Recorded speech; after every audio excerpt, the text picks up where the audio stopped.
Picture चालू करो बे। तो चलिए शुरू करते हैं। और बिहार बोर्ड के इंटर का रिजल्ट जारी हो गया और एक बार फिर से बेटियों ने बाजी मार ली है। साइंस हो, कॉमर्स हो या फिर आर्ट्स संकाय, तीनों ही संकाय में छात्राओं ने टॉप किया है। कोई देहात के अंतिम छोर से आती हैं, किसी के पिता ऑटो चलाते हैं तो कोई इन सभी ने टॉप करके अपने परिवार के साथ साथ पूरे जिले का नाम रोशन कर दिया है।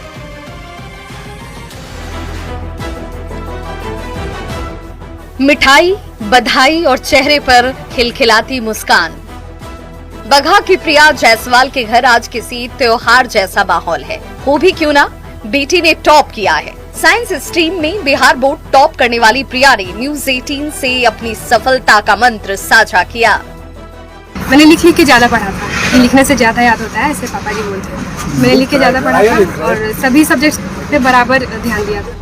प्रिया के लिए ये सफर आसान नहीं था। इनका घर बगहा के देहात में पड़ता है, जहां इंटरनेट भी काम नहीं करता और कोरोना काल में ऑनलाइन पढ़ाई शुरू होने के बाद पढ़ाई और मुश्किल हो गई।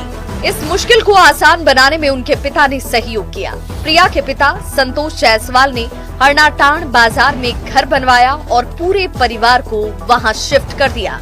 आज संतोष अपने फैसले पर फक्र महसूस कर रहे हैं।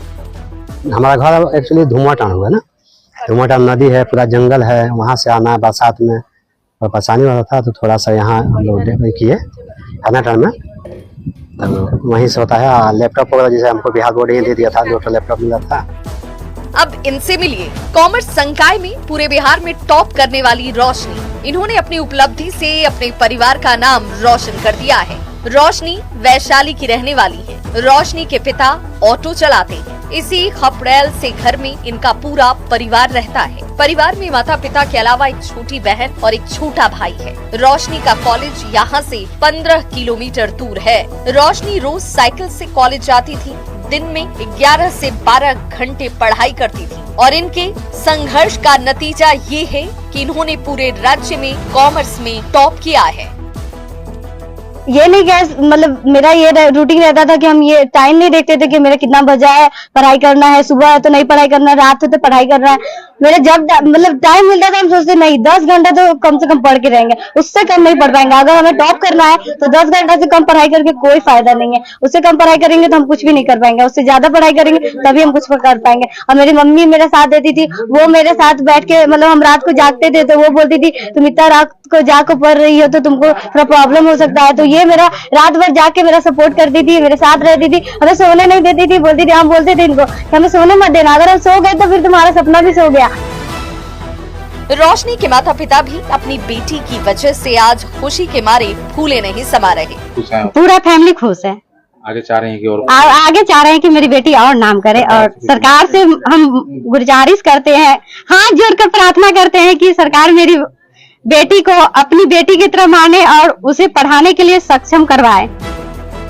कुछ ऐसी ही कहानी है वैशाली की अंकिता कुमारी की, जिन्होंने आर्ट्स में टॉप किया है। अंकिता के पिता गांव के ही पास सेहान चौक पर मैकेनिक का काम करते हैं। दादा लकड़ी बेचने का काम करते हैं। घर में एक छोटा भाई है और एक छोटी बहन भी। सेहान के सरकारी उच्च विद्यालय से इन्होंने अपनी पढ़ाई की। जैसे ही अंकिता के शिक्षकों को रिजल्ट का पता चला, पूरे स्कूल में खुशी की लहर ही दौड़ गई। मेरा स्कूल यहाँ से लगभग 2 किलोमीटर है, तो साइकिल से जाती थी पढ़ने और कुछ दिनों के लिए टारगेट बोर्ड को भी ज्वाइन किए थे और उससे भी पढ़े हैं। अब अच्छा लग रहा है। आगे क्या बनना चाहती है? आगे चल के मैं टीचर बनना चाहती हूँ। प्रिया, रोशनी और अंकिता ने अपनी मेहनत से एक बार फिर ये साबित कर दिया कि अगर मौका मिले तो बेटियां मुश्किल से मुश्किल मुकाम को आसानी से हासिल कर सकती हैं। न्यूज 18 के लिए बगहा से संवाददाता मुन्ना राज के साथ वैशाली से प्रफुल्ल कुमार की रिपोर्ट।